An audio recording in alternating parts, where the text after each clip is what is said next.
Paulo Figueiredo, ele não se faz presente por conta de outras atividades que a igreja tinha, mas enviou o nosso ancião, que eu vou pedir que se coloque em pé, por favor, o nosso ancião, senhor Jerônimo. É um homem de Deus que tem nos ajudado, é o nosso pastor na igreja, graças a Deus, né? E hoje ele teve a honra de nos trazer cá para poder vir e honrar o compromisso da palavra de Deus. E veio também comigo o nosso irmão Reginaldo, que é um obreiro da palavra, tem estado lá conosco e é missionário de Deus. Ele veio de Angola, né, e está cá para pregar a palavra de Deus e assim propagar o Evangelho de nosso Senhor Jesus Cristo. E está conosco o jovem Daniel, né, que também é um jovem que tem estado lá, ajudando o jovem com o teatro e outras atividades, e graças a Deus temos sido muito abençoados e muito edificados pelas obras dele, né, que Deus tem feito através dele. Então, eu hoje, né, por ser o dia 24, né, não 25, estamos em véspera de Natal, não há nada, né, não há nada melhor do que poder falar do amor de Jesus. Eu acho que é o dia ideal para falar de Jesus, né? No Natal nós às vezes voltamos a nossa atenção muito para presentes, para festa, para ceia. É importante, né? Até damos atenção para o Papai Noel, mas falar de Jesus, que é o mais importante, que é o cerne, né, do Natal, é que realmente importa, é que ali onde devia estar a nossa máxima atenção.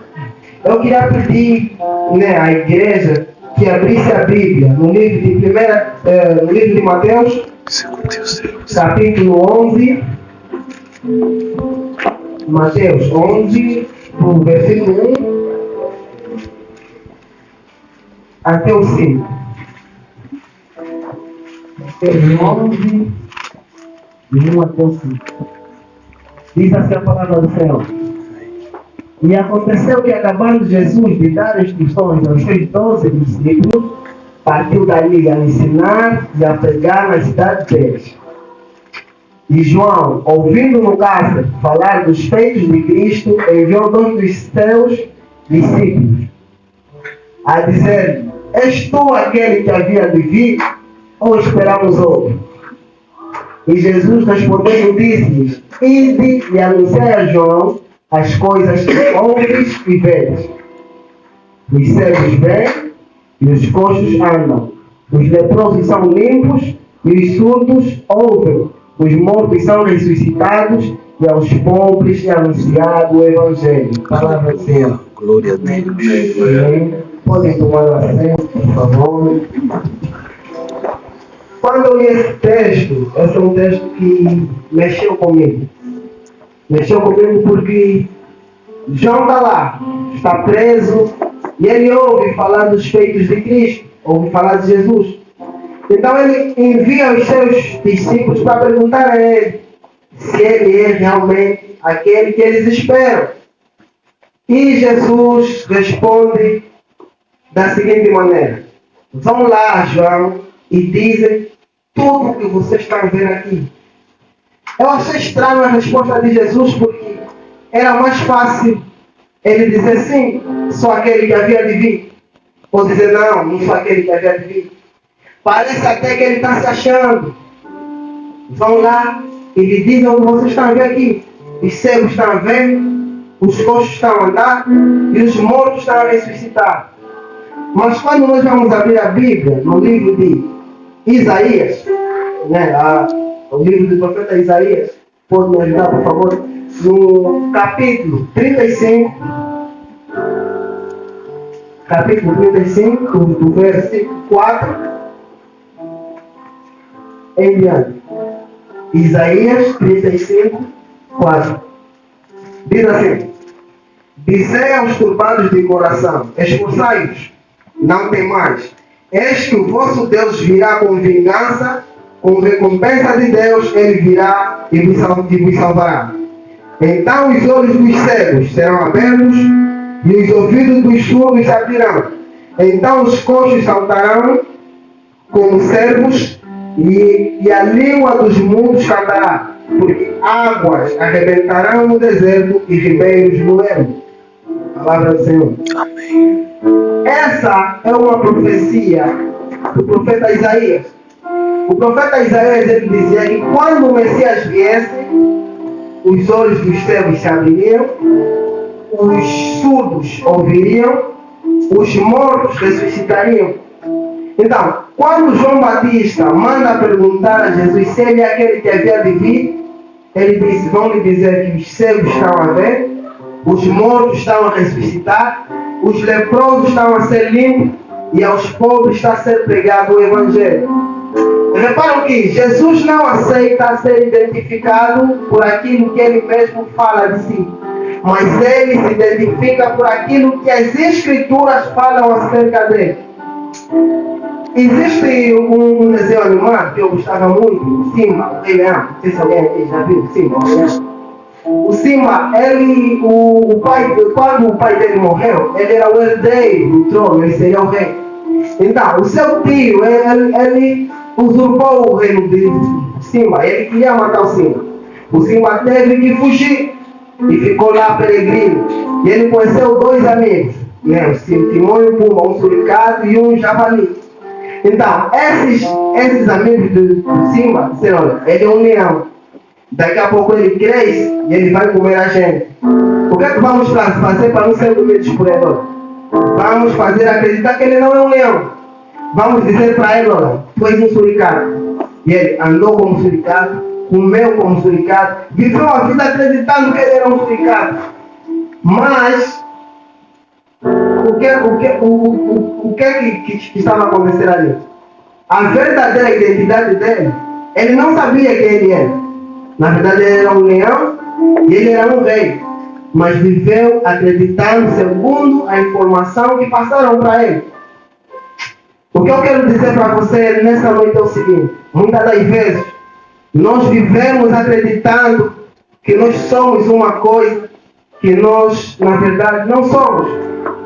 Muitas das vezes você acredita que você é aquilo que as pessoas falaram para você. Falaram que você não vai para frente. Falaram que você é um desgraçado, falaram que você não é ninguém, e você se limitou por aí. Eu quero te dizer nessa noite que você não é aquilo que as pessoas falaram para você. Posso ser mais profundo? Eu quero te dizer nessa noite que você também não é aquilo que você fala para você. Na verdade, você não é aquilo que as pessoas falam. Na verdade, você não é aquilo que você fala. Na verdade, você é aquilo que a Bíblia fala. O que importa não é o que as pessoas falam de você. O que importa não é o que você mesmo fala de você. O que importa é o que Jesus já falou sobre você. E o que Jesus falou sobre você é que você é filho de Deus. O que a Bíblia falou sobre você é que você foi feito à imagem e semelhança de Deus. O que a Bíblia fala sobre você é que você foi feito geração eleita. O que a Bíblia fala sobre você é que você é santo. Aleluia. Deixa eu pegar para alguém nessa manhã. Por favor, volta para o texto mesmo. Mateus 11. Não, o texto está vivo. Mateus 11, no versículo 1 em diante. Aleluia. Pode avançar para o versículo 3? És tu aquele que havia de vir ou esperamos outro? Pode avançar. Okay. Respondendo, disse-lhes: ide anunciar a João as coisas que ouves e vês. Os cegos vêm. Prontos. É aqui onde eu queria chegar. O ministério de Jesus, né, nesse texto, ele apresenta alguns problemas que tinha o ministério de Jesus. Na verdade, todo ministério existe por causa de um problema. Moisés, ele tem um ministério de libertador, mas ele só tinha esse ministério porque existiam pessoas que precisavam de libertação. Só pode existir libertador se existem pessoas que estão presas. Então, o ministério ele existe por causa de um problema. Só existe o ministério da saúde, porque existem pessoas que ficam doentes. Então, o ministério de Jesus, ele atraía alguns problemas. Ele atraía a presença dos cegos, atraía a presença dos coxos, atraía a presença dos leprosos, atraía a presença dos mortos. Todos esses problemas, eles eram atraídos pelo ministério de Jesus. Eu quero falar do primeiro problema, que atraía, que é os cegos. A Bíblia está dizendo que os cegos vêm. Quem são os cegos? Os cegos são aqueles que têm problema de visão, né? Pessoas que não conseguem enxergar. Pelo que nós lemos na Bíblia, algumas pessoas elas foram atraídas ao ministério de Jesus nessa condição, na condição de cegos. Alguns com a cegueira física, né? Pessoas que os olhos não conseguiam enxergar.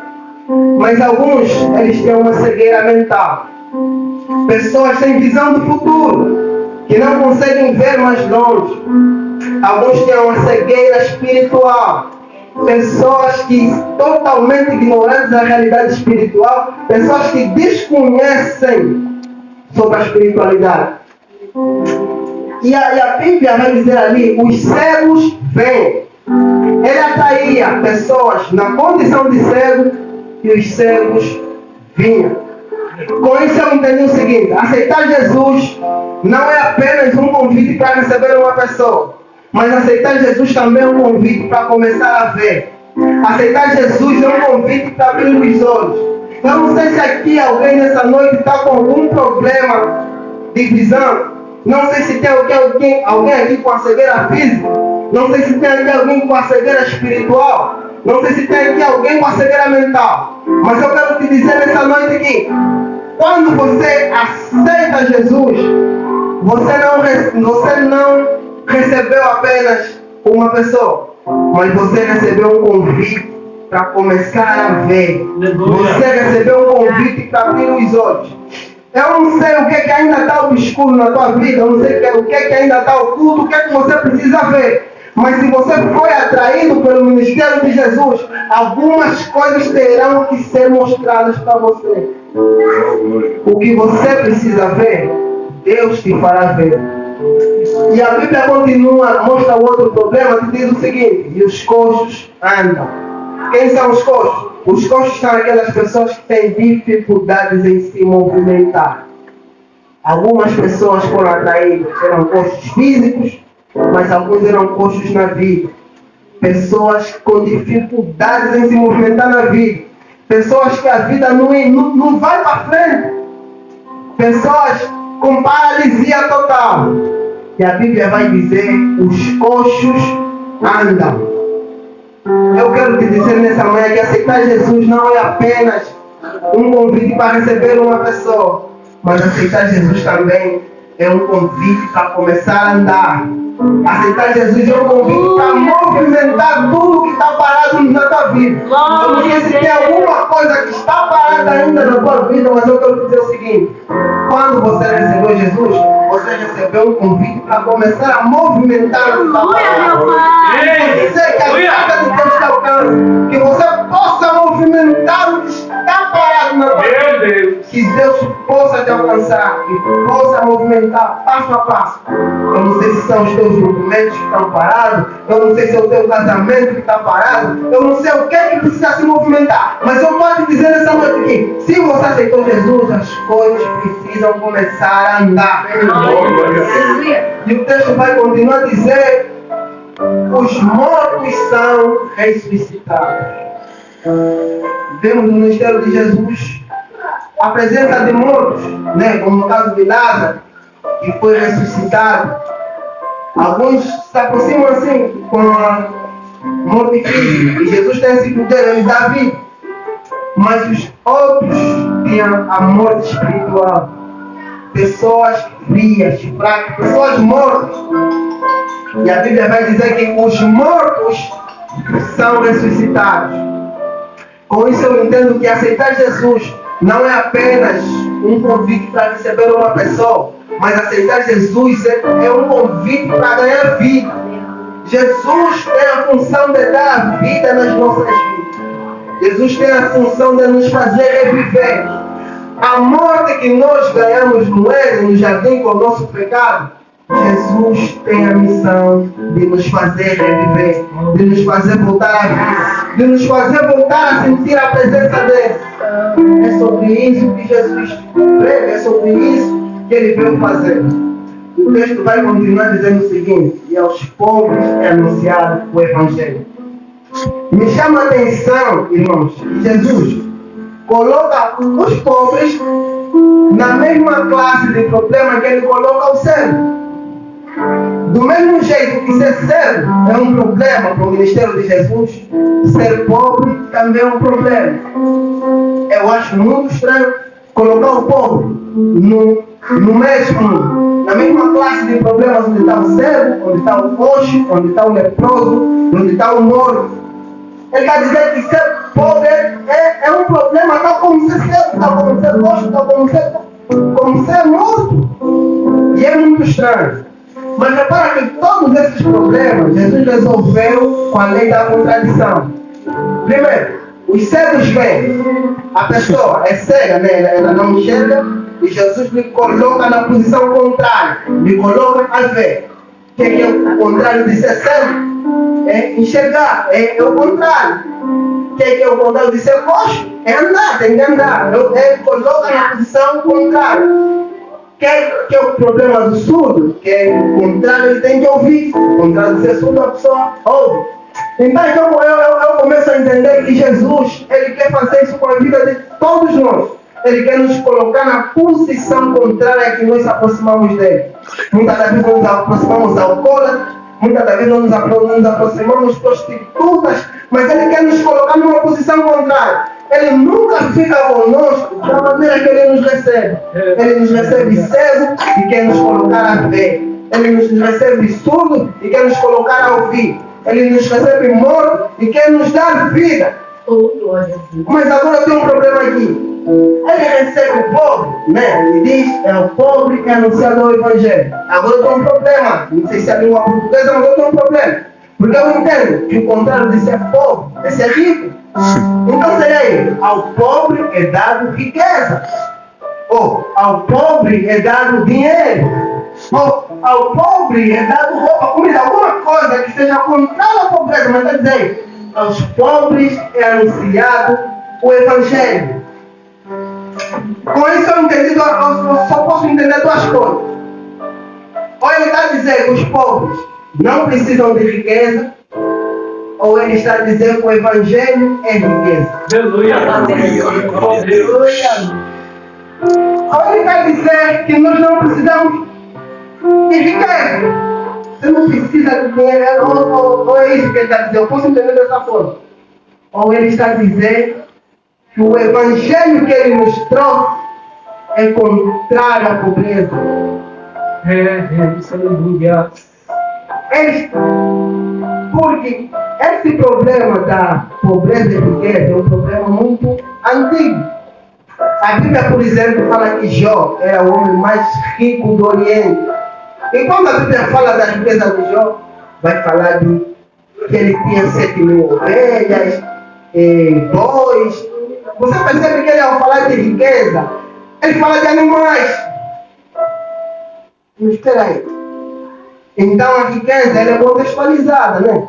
Porque a riqueza para Jó, no tempo de Jó, ele é rico, mas não está dizendo que ele tem milhões de euros.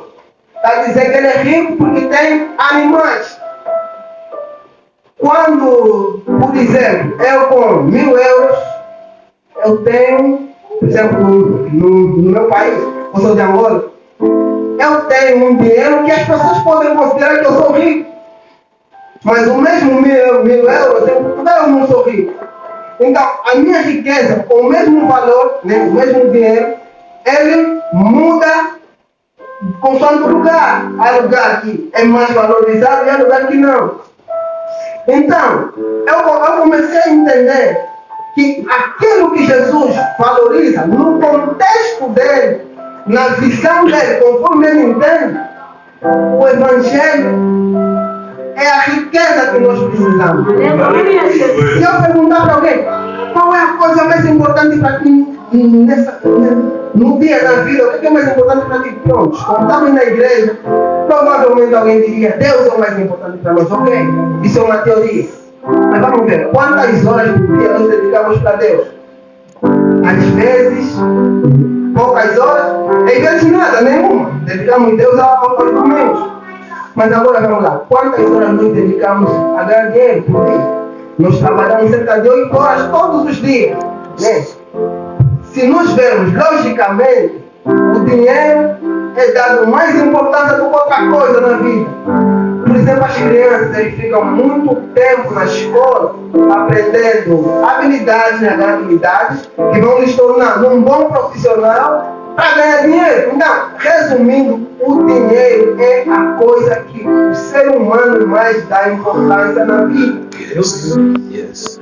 E Jesus vai dizer que aos pobres, o que os pobres realmente precisam não é de dinheiro. O que os pobres precisam é do Evangelho. Aleluia. O Evangelho, na visão de Cristo, é a riqueza que o mundo precisa. Que nessa noite nós possamos viver o Evangelho.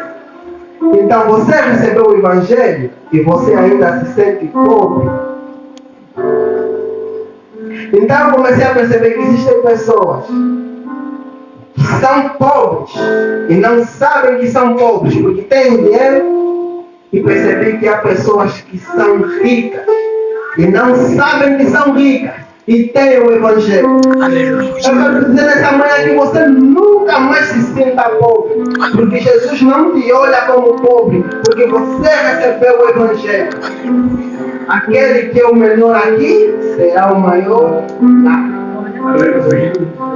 Que essa palavra possa alcançar o coração de alguém e que Deus possa fazer florescer a sua missão.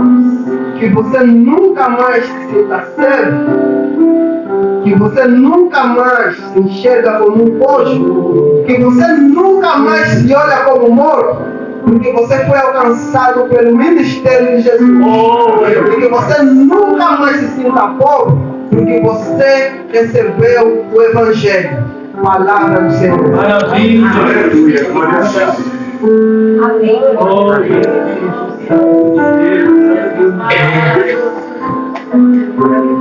Oh, aleluia.